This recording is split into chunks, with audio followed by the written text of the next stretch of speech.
प्रदेश में गुंडा माफिया और जंगल राज कायम है। कानून और व्यवस्था का राज खत्म हो गया है। अपराधी भयमुक्त हो गए हैं। भाजपा की सरकार में भ्रष्टाचार चरम सीमा पर है और उसकी आवाज उठाने वाले की हत्या करने का काम हो रहा है। ये लोकतंत्र पर हमला है। राघवेंद्र वाजपेयी की हत्या के बाद प्रदेश के मुख्यमंत्री को एक दिन भी सत्ता में रहने का नैतिक अधिकार नहीं है। 4 PM न्यूज नेटवर्क में आप सभी का स्वागत है। मैं हूं क्षितिज कांत। आप लगातार देख रहे हैं उत्तर प्रदेश के मुख्यमंत्री योगी आदित्यनाथ लगातार लॉ एंड ऑर्डर की दुहाई देते हैं, लेकिन जब बात हकीकत पे जब धरातल पर आती है तो कहीं ना कहीं वो दावे फेल ही नजर आते हैं। और बड़ी बात ये, जब ये हमले चौथे स्तंभ पर होने लगते हैं तो तमाम सवाल खड़े होते हैं सरकार के उन लॉ एंड ऑर्डर पर जिसकी दुहाई लगातार दी जा रही है।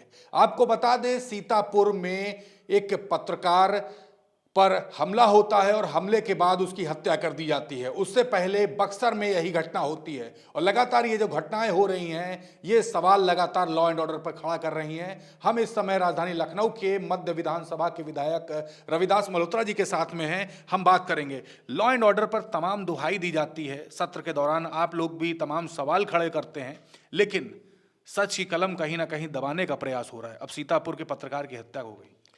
सीतापुर में दिन दहाड़े एक निष्पक्ष निडर पत्रकार राघवेंद्र वाजपेयी का हत्या हो गई।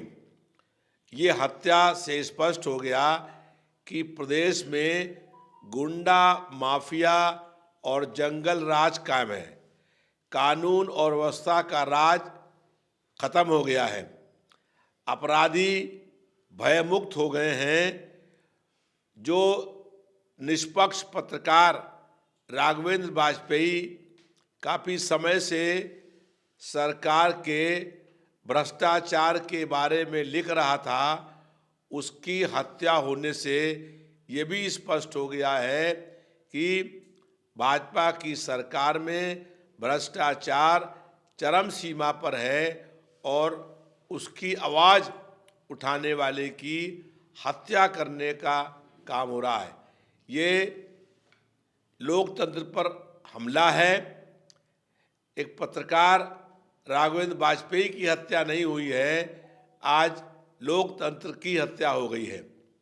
अगर कोई निष्पक्ष निर्भीक पत्रकार सरकार के भ्रष्टाचार के ऊपर लिखेगा और उसकी हत्या हो जाएगी तो फिर कोई पत्रकार भी जनता की आवाज़ नहीं उठा पाएगा।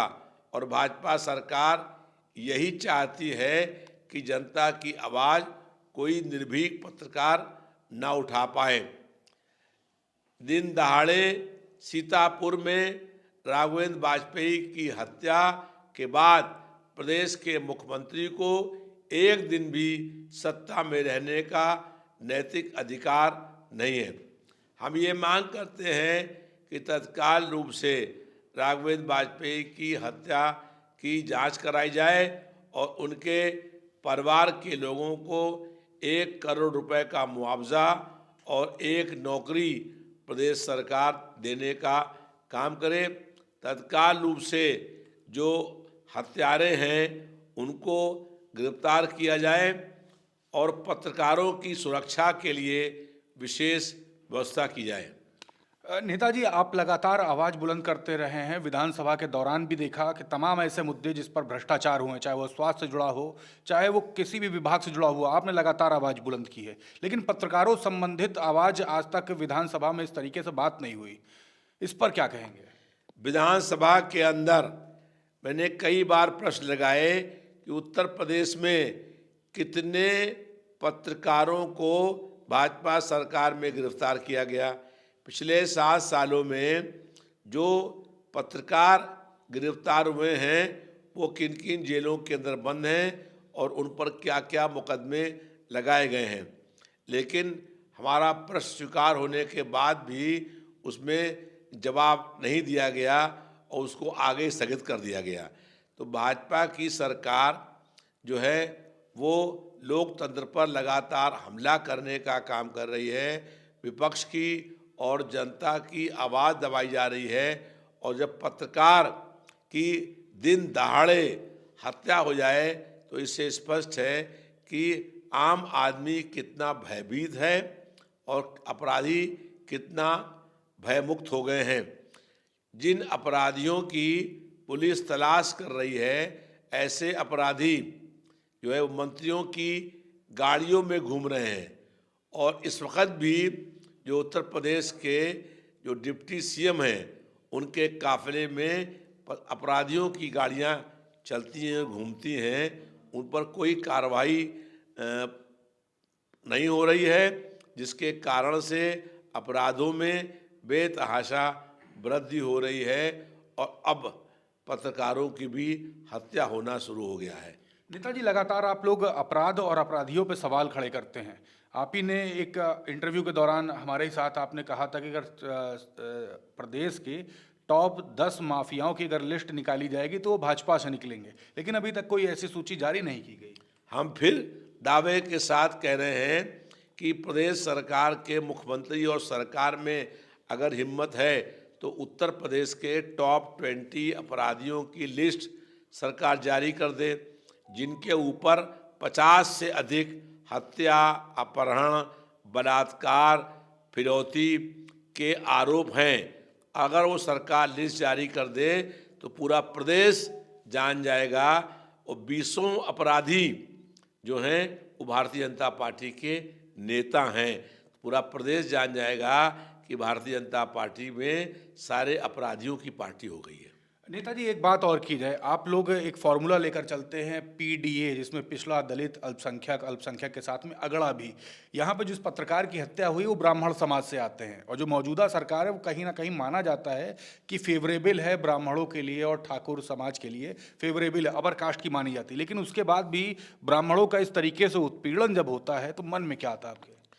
देखिए, पहली बात तो ये है कि जो पीडीए है उसमें पिछड़ा, दलित और ए से अल्पसंख्यक, ए से अगड़ी आबादी जो गरीब है, ए से आधी आबादी जो महिलाओं की है, और ए से आदिवासी भी है। तो ये एक अर्थ है, और एक पीडीए का और अर्थ है पी से पीड़ित, डी से दुखी और ए से अपमानित।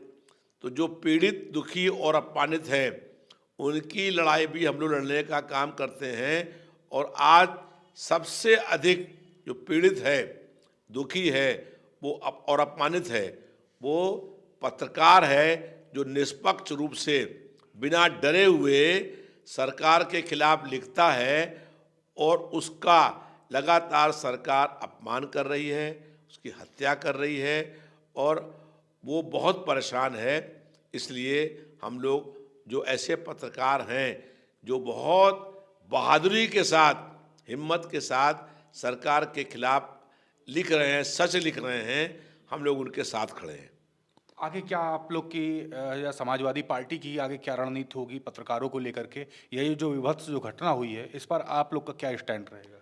समाजवादी पार्टी जो पीड़ित परिवार है उनसे मिलेगा, और जो पत्रकार राघवेंद्र वाजपेयी की निर्मम और दिन दहाड़े हत्या हुई है उनके परिवार के लोगों से मिलने के बाद उन लोगों को हम लोग पार्टी की ओर से भी आर्थिक मदद देंगे, और सरकार को मजबूर करेंगे कि कम से कम 1 करोड़ रुपया और उनके परिवार में किसी एक व्यक्ति को सरकारी नौकरी देने का काम सरकार करे।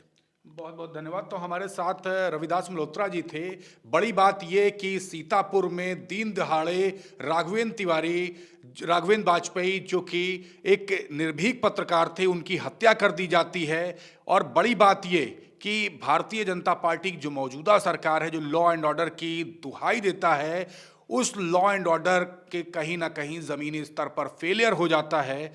क्या कलम से सत्य लिखना या आवाज़ बुलंद करना अब पाप हो गया है? और तमाम वो पत्रकार जो लगातार आवाज़ बुलंद करते हैं और आंख में आंख डाल करके सरकार की सवाल पूछते हैं, क्या अब वो आवाज़ दबाई जाएगी और क्या तरीका यही है? बक्सर के बाद सीतापुर में ये घटना होती है और ये काफ़ी निंदनीय है।